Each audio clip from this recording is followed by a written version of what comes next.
bem, homicídio, o cara morreu, a vítima morreu, então pode ser o Ministério Público. Mas no crime de estelionato, por que tem que ser o Ministério Público se a vítima está viva, né? A não ser que o cara morra do coração, né? Tem esse negócio do estelionato, pode morrer do coração, né? Porque o interesse do crime ele é público, então essa é a diferença. Quando eu estou falando em infração administrativa, quando o interesse é da administração. Quando eu estou falando em infração civil, o interesse é da pessoa ou do patrimônio. Agora, quando eu falo em infração penal, aí o interesse é público, né? Por isso é que o Ministério Público é o titular da ação penal. Por quê? Porque é competência do Ministério Público. O Ministério Público foi criado para tutelar o interesse nosso, meu, seu, da senhora? Não. Ele é composto para tutelar o interesse nosso, interesse público, interesse da sociedade. Pode até tutelar o interesse individual, mas esse interesse individual, e aí é bom que os senhores atentem para isso, né? Quando os senhores estiverem aí nos seus escritórios com as ações de alimentos, né? Voltando ao tema de alimentos de novo, como quem pede o alimento é a criança e representada ou pela mãe ou pela pai, porque a criança, digamos assim, a criança e o adolescente também, né? Porque o absolutamente incapaz, o que é um absolutamente incapaz? O absolutamente incapaz, nos termos do artigo 3º da Lei 10.406 de 2002, é aquele que tem menos de quantos anos? 16 anos, né? Menos de 16 anos. Então, para ele pedir alguma coisa em juízo, ele tem que ser representado, né? Então, ele vai ser representado. Diferentemente do relativamente incapaz, lá do artigo 4º, que até os 18, ele vai ser assistido. Então, a diferença é essa. O absolutamente incapaz, ele tem que ser representado. Já o relativamente incapaz, ele tem que ser assistido. Então, veja que o menor de 16 anos, ele não é o nome dele que vai estar lá na petição. Ele vai estar representando ou sendo representado pela mãe ou pelo pai, geralmente pela mãe, né? Normalmente é a mãe que está lá no polo ativo da ação, como determina o artigo 319, inciso 3º, da Lei 13.105 de 2015, que é a petição inicial, né? Que é a única petição inicial, porque o resto, outro dia um colega falou, mas a petição inicial tem que estar bem feita, porque é a única oportunidade que a pessoa tem. Negativo. Esse processo mesmo que eu estou citando para os senhores, já tem mais de 1.000 petições. Mais de 1.000 petições num processo só, né? Então, tem vários casos aí que eu tenho 600 petições, 500 petições, porque tem aquele ditado que advogado não fala com o juiz, advogado peticiona. Então, tudo que eu vou juntar no processo é petição. Tudo que o Ministério Público vai juntar, petição.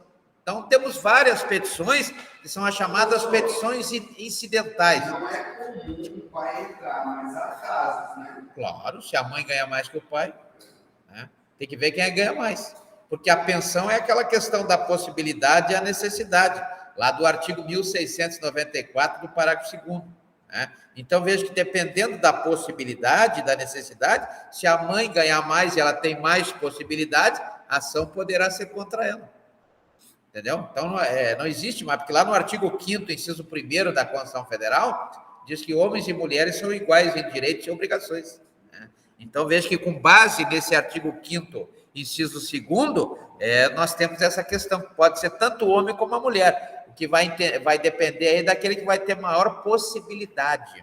Né? O que tem mais possibilidade é que vai arcar com essa custa, com essa conta, não é verdade? Então, veja que no penal, o 244, que trata lá do Código Penal, quando trata do abandono material, existe essa questão, né? O que precisa um crime para ser típico? Rapidamente aqui, só para dar uma repassada, né? Precisa para ser típico, primeiro, ter uma conduta definida. O que é a conduta? É aquilo que está na lei, né? Por exemplo, artigo 121, matar alguém, essa é a conduta, né? O juiz pode modificar isso? Estou vendo agora o Bolsonaro começar com um negócio que ele ia ser denunciado. Denunciado não, porque na CPI não denuncia ninguém. A epidemia resultado morte.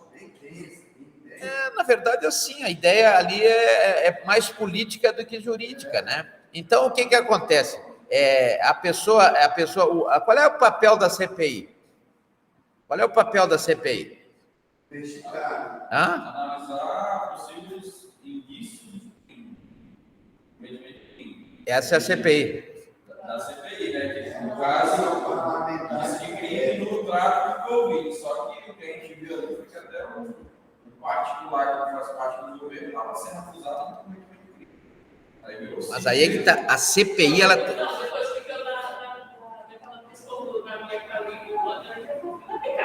Hã?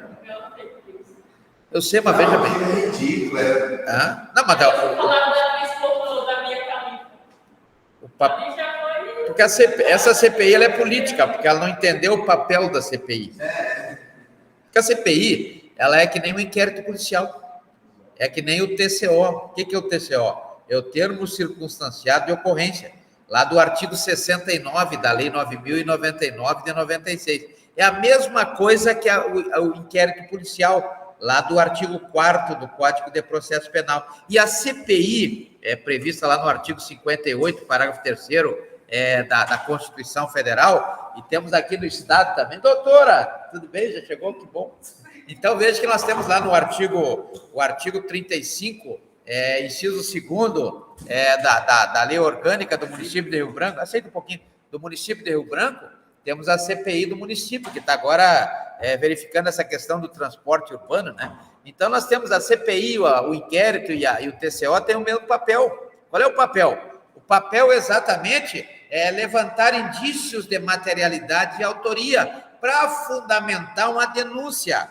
Ou seja, a polícia vai instaurar o inquérito policial, a CPI vai fazer um relatório do mesmo jeitinho e vai enviar para quem? Essa é a pergunta de concurso sempre. Para quem que a CPI... Hã? O que é a Procuradoria-Geral da União? É o órgão, digamos, acusador, né, da União. Que vai... Não, pô. Procuradoria defende o Estado. É que nem a Procuradoria do Estado. Aqui, a Procuradoria do Estado aqui defende quem? Ministério Público. Só que não é para o Ministério Público. Não é para o Ministério Público. Na verdade, se nós pegarmos o artigo 10, parágrafo 1º do CPP, artigo 10, parágrafo 1º, cuidado com isso, pessoal. Tem que mandar para o juiz. Olha o princípio da independência e harmonia dos poderes. Né? Lá do artigo 2º da Constituição Federal, do artigo 6º da Constituição do Estado do Acre. Oi? Ela já fez o papel do Ministério Público da CPI. Não, aí que tá. O Ministério Público vai receber essa CPI, o relatório, vai receber o relatório do inquérito policial, vai receber o TCO, e aí ele vai ver se é o caso de propor a denúncia. Mas, professor, não é obrigado. A gente sabe que os parlamentares, inclusive o chefe executivo, gostam de impunidade. Quais aqueles crimes ali apontados? Não, mas a imunidade do artigo 53 da Constituição Federal, artigo 53 da imunidade, aquela imunidade, na verdade, é para opiniões e tal. Né? Mas o ministro do Presidente da República pode ser preso. Não, ele não tem imunidade, ele tem foro privilegiado. Foro privilegiado. Então, ele vai ser julgado aonde?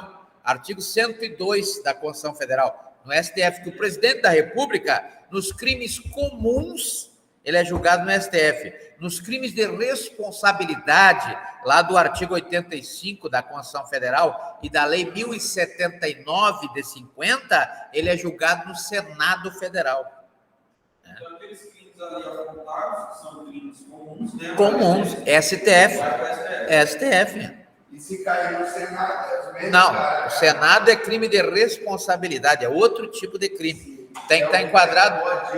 Para ele ser julgado no Senado, nos termos do artigo 85 da Constituição Federal, é crime de responsabilidade. Senão, ele vai ser julgado. E esse inquérito aí, na verdade, a CPI é um inquérito. É o mesmo inquérito.